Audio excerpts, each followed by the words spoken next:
அவன் பேரு ஜோஸ். திருச்சி ட்ரெண்ட்மி சலூன்ல வேலை பார்த்தான்.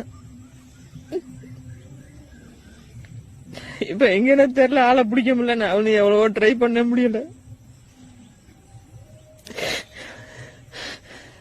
என் பொண்டாட்டிட்டு எவ்வளவோ சொல்லி சொல்லி கெஞ்சி கெஞ்சி பார்த்தேன். திமுறா பண்ணாதடி, பேசாதடி, கேட்க மாட்டாளே. பிள்ளை நாசமா போச்சு. ஐயா, அவங்க காலில் விழுந்து கெஞ்சி கேக்குறேன். Hi hello viewers, welcome back to new video. എല്ലാവർക്കും പുതിയൊരു വീഡിയോയിലേക്ക് സ്വാഗതം. അവിഹിതം അത് നമ്മുടെ നാട്ടിൽ ഇന്ന് കോമൺ ആയിട്ട് വരുന്ന ഒരു സംഭവമാണ്. ഈ കഴിഞ്ഞ ദിവസം പോലും നമ്മളൊരു അവിഹിതത്തെക്കുറിച്ച് ചർച്ച ചെയ്തതാണ്. അമയ ആൻഡ് വിഷ്ണു. നമുക്കറിയാം, കലിപ്പനും കാന്താരിയുമായിട്ട് ഒളിച്ചോടി വിവാഹം കഴിച്ചു. അതിനുശേഷം ഭാര്യയ്ക്ക് അവിഹിതമുണ്ടെന്ന് വിഷ്ണുവിന് അവിഹിതമുണ്ടെന്ന് അമയയും വന്ന് പറഞ്ഞത് നമ്മളെല്ലാവരും കണ്ടതാണ്. അതിനുശേഷം അവർ രണ്ടുപേരും ഒന്നിച്ചു. സന്തോഷകരമായിട്ടുള്ളൊരു കാര്യം. ഇനി അങ്ങോളം അവർ സന്തോഷത്തോടെ ജീവിക്കട്ടെ. ശരിക്കും പറഞ്ഞാൽ ആ ഒരു അവിഹിതത ശരിക്കും ഒരു കോമഡിയായി മാറി എന്നുള്ളതാണ് വാസ്തവം. പക്ഷേ അത്തരത്തിലൊരു കഥയായിട്ട് ഇത് മാറിയില്ല എന്നുള്ളതാണ് വളരെ ദയനീയം. മറ്റൊന്നുമല്ല, ഈ ഒരു വ്യക്തിയുടെ പേര് ധർമ്മരാജ, രാജ എന്ന് വിളിക്കും. 40 വയസ്സ്. തഞ്ചാവൂരിലെ പട്ടുക്കോട്ട എന്ന് പറയുന്ന സ്ഥലത്താണ് ഇദ്ദേഹത്തിൻ്റെ വീട്. ഇദ്ദേഹത്തിൻ്റെ ഭാര്യയുടെ പേര് അക്ഷയ, 35 വയസ്സ്. അവരൊരു ബ്യൂട്ടി പാർലറിലെ ജോലിക്കാരിയാണ്. മകൻ ഉണ്ട്, ഒരു 4 വയസ്സുള്ള കൊച്ചു പയ്യൻ. തൻ്റെ ഭാര്യയ്ക്ക് ആരുമായിട്ടോ ഒരു ഇല്ലീഗൽ റിലേഷൻഷിപ്പ് ഉണ്ടെന്ന് ഈ ധർമ്മരാജയ്ക്ക് കുറച്ച് നാളുകളായിട്ട് സംശയം ഉണ്ടായിരുന്നു. അങ്ങനെ ഒരു സംശയമുള്ള പശ്ചാത്തലത്തിൽ ഇദ്ദേഹം സ്വന്തം ഭാര്യനെ സ്നേഹത്തോട് തന്നെ നോക്കി. അങ്ങനെ ഒരു ദിവസം ഇദ്ദേഹം ജോലിക്കെന്ന് പറഞ്ഞ് വീട്ടിൽ നിന്ന് പോവുകയും അൺഎക്സ്പെക്റ്റഡ് ആയിട്ട് വീട്ടിലേക്ക് മടങ്ങി എത്തുകയും ചെയ്തു. അങ്ങനെ എത്തിയപ്പോഴത്തേക്ക് സ്വന്തം ഭാര്യനെ താൻ ഇന്നേ വരെ കണ്ടിട്ടില്ലാത്ത ഒരു വസ്ത്രത്തിൽ കാണുകയും അതോടൊപ്പം തന്നെ തൻ്റെ ഭാര്യയുടെ ആ ഒരു കള്ളക്കാമുകനെ ഇദ്ദേഹം വീട്ടിൽ നിന്ന് പിടികൂടുകയും ചെയ്തു.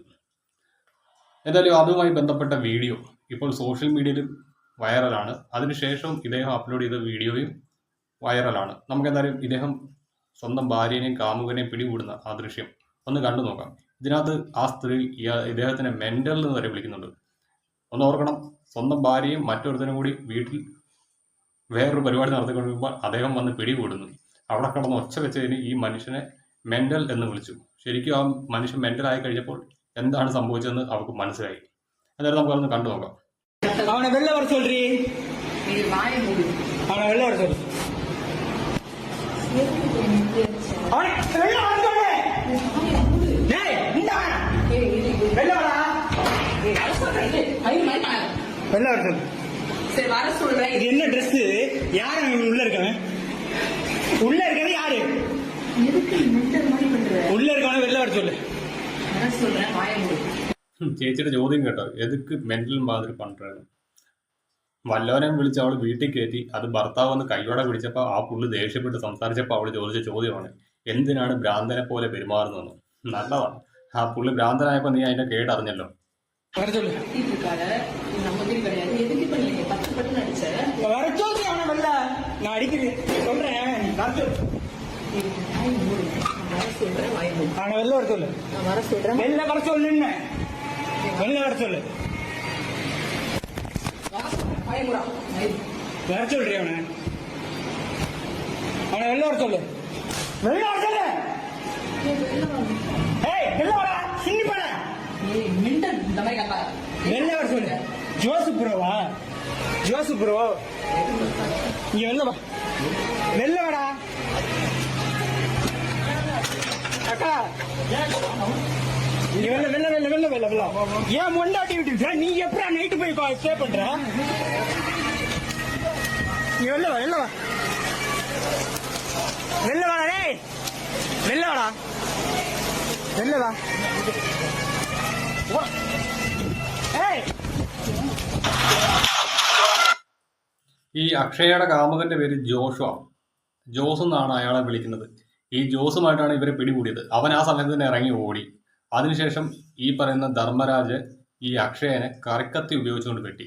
ഏകദേശം നല്ല രീതിക്ക് തന്നെയുള്ള വെട്ട് ഇവർക്കൂടെ ഏറ്റു.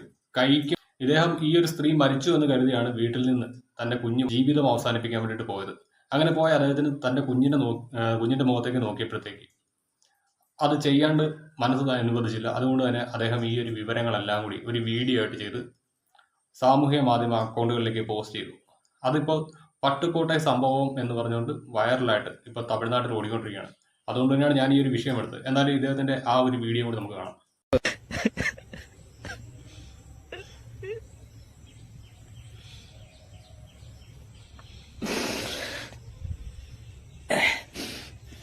தமிழக காவல்துறைக்கு வணக்கம். இன்னைக்கு என் குடும்பமே அழிஞ்சு போச்சு. என் பிள்ளைய கூட சேர்ந்து சாக போறா. என் பொண்டாட்டியை கிழிச்சு போட்டு வந்துட்டேன். என் குடும்பமே நாசமா போச்சு. இது எல்லாத்துக்கும் காரணம் அந்த திருச்சி தென்னூர்ல சங்கீதபுரத்துல இருக்கிற அந்த ஜோசுங்கிற தேவடி அப்பா.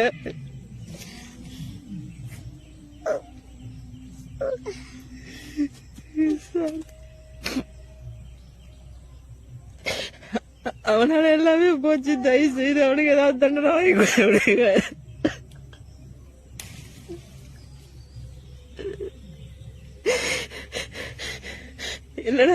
இல்லடா விட்டுட்டு அடிக்க பாருங்க. இன்னொரு குடும்பத்தை நாசம் பண்றதுக்காக பே பண்றான்.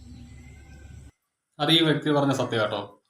ആ ഒരു ആളെ കണ്ടുപിടിച്ച് ഈ സമൂഹത്തിന് മുന്നിൽ കൊണ്ടുവന്നില്ലെങ്കിൽ നാളെ ഇതേ കണക്ക് മറ്റാരുടെയെങ്കിലും കുടുംബം നാമാവശേഷമാവും. ഇപ്പൊ എന്തായാലും ഈ ഒരു പറയുന്ന അക്ഷയ എന്ന് പറയുന്ന ആ സ്ത്രീ അവര് രക്ഷപ്പെട്ടു വന്നിട്ടുണ്ട്. പക്ഷേ ഇദ്ദേഹം ഇനി ശിഷ്ടകാലം ജയിലിൽ കിടക്കും. കാരണം വധശ്രമത്തിനാണ് കേസ് രജിസ്റ്റർ ചെയ്തിരിക്കുന്നത്. ഇപ്പൊ നിലവിൽ ജയിലിലാണ്. ഈ കുട്ടീനെ ചൈൽഡ് ഹോമിലാക്കിയിരിക്കുകയാണ്. ഇനിയിപ്പോ ഭാവിയിൽ സംഭവിക്കാൻ പോകുന്നത് എന്താ? ഈ കുട്ടി വളർന്നു വലുതാകുമ്പോഴത്തേക്ക് നിന്റെ അമ്മ അത്തരക്കാരിയല്ലേ, നിന്റെ അച്ഛൻ നിന്റെ അമ്മേനെ വല്ലവന്റെ കൂട്ടത്തിൽ നിന്ന് പിടിച്ചതല്ലേ എന്നൊക്കെ തരത്തിലുള്ള ചോദ്യങ്ങൾ ആ കുട്ടി കേട്ട് വളരില്ലേ. ഇതൊക്കെയാണ് ഓരോ ആവേശത്തിന് ഓരോരോ തോന്നിവാസങ്ങൾ കാണിക്കുമ്പോൾ അത് അനുഭവിക്കാണ്ട് ഒരു തലമുറ വളർന്നു വരുന്നുണ്ട് നിങ്ങളുടെ കുടുംബത്തിൽ എന്ന് എല്ലാവരും ഒന്ന് ആലോചിക്കുക. എന്നിട്ട് ഇത്തരം കാര്യങ്ങൾ ചെയ്യുക. அவன் பேரு ஜோஸ். திருச்சி ட்ரெண்ட்மி சலூன்ல வேலை பார்த்தான். இப்ப எங்கன்னு தெரியல. ஆளை பிடிக்க முடியல. அவனு எவ்வளவோ ட்ரை பண்ண முடியல. என் பொண்டாட்டிட்ட எவ்வளவோ சொல்லி கெஞ்சி பார்த்தேன். திமுறா பண்ணாதடி, பேசாதடி, கேட்க மாட்டாளே. என் பிள்ளைய நாசமா போச்சு. ஐயா அவங்க காலில் விழுந்து கெஞ்சி கேக்குறேன். എനിക്കത് ഈ അവിഹിതം തലക്ക് പിടിച്ച് കഴിയുമ്പോഴത്തേക്ക് ഈ പെണ്ണുങ്ങൾക്ക് വലിയ തൻ്റെടം വരുന്നു. കഴിഞ്ഞ ദിവസം തന്നെ ഒരു കേരളത്തിൽ ഒരു കൊലപാതകം നടന്നില്ല, എന്നെ ഹസീനയോ, അവരുടെ കാര്യം ഇത് കണക്ക് തന്നെ പറയുന്നത്. അവര് ഭർത്താവിന്റെ മക്കളുടെ മുന്നിൽ ഇരുന്ന് കാമുകനുമായിട്ട് ഫോണിൽ വിളിക്കുകയും ചാറ്റ് ചെയ്യുകയും ചെയ്യുന്നത് കണ്ട് പ്രകോപിതനായിട്ടാണ് അവരുടെ ഭർത്താവ് അവരെ കൊലപ്പെടുത്തിയെന്നാണ് പറയുന്നത്. അതേണക്ക് തന്നെയാണ് സ്വന്തം ഭർത്താവിനെ ഇവർ മെന്റൽ എന്ന് പറയുന്നത് എല്ലാം നമ്മൾ ഈ ഒരു വീഡിയോയിൽ കാണുന്നതാണ്. കാരണം അവർക്ക് അത്രത്തോളം തൻ്റെടം വന്നു. കാരണം ഇത്രയും വലിയൊരു റിലേഷൻ സീക്രട്ടായിട്ട് മെയിൻറ്റെയിൻ ചെയ്തു വന്ന ആ സ്ത്രീക്ക് ഓൾറെഡി അവരുടെ മനസ്സ് അത്രത്തോളം സ്ട്രോങ് ആയി കാണണം. അല്ലെങ്കിൽ ഒരു മനുഷ്യനെ പച്ചയ്ക്ക് വഞ്ചിക്കാണ്ട് ഒരു സ്ത്രീക്കും സാധിക്കത്തില്ല. സ്ത്രീയുടെ കാര്യം മാത്രമല്ല കേട്ടോ, പുരുഷന്മാരും അത്തരത്തിലുള്ളവന്മാരാണ്. ഈ കല്യാണം കഴിഞ്ഞ പെണ്ണുങ്ങളെ വളച്ചെടുത്ത് കാര്യം സാധിക്കുക എന്നുള്ളത് ഇപ്പം ഒരു ട്രെൻഡായിട്ട് നമ്മുടെ സമൂഹത്തിൽ മാറിയിരിക്കുക. അത് ലക്ഷ്യം വെച്ചുകൊണ്ട് തന്നെ നടക്കുന്ന ഇഷ്ടം പോലെ ആളുകൾ, ആണുങ്ങൾ ഇഷ്ടം പോലെ നമ്മുടെ നാട്ടിലുണ്ട്. അങ്ങനെ ഓരോരുത്തന്മാർ വലിഞ്ഞേറി വരും. ചില പെണ്ണുങ്ങൾ അങ്ങ് ചെന്ന് വീഴും. ഇവളുമാർക്കൊക്കെ എന്തിൻ്റെ കുറവാണ്? ഞാൻ ഇവരുടെ സോഷ്യൽ മീഡിയ അക്കൗണ്ട് ഒന്ന് പരിശോധിച്ചു. സത്യം പറഞ്ഞിട്ടുണ്ട്, നല്ല ഹാപ്പി ആയിട്ട് ജീവിക്കുന്ന ഒരു ഫാമിലി. ഇവരുടെ ചിരിച്ച് കളിച്ചുള്ള റീലുകളും മറ്റും കാര്യങ്ങളും അല്ലാതെ ഒന്നും വന്നിട്ടില്ലായിരുന്നു. അങ്ങനെയുള്ള ഒരു കുടുംബം ഇന്ന് നാമാവശേഷമായി.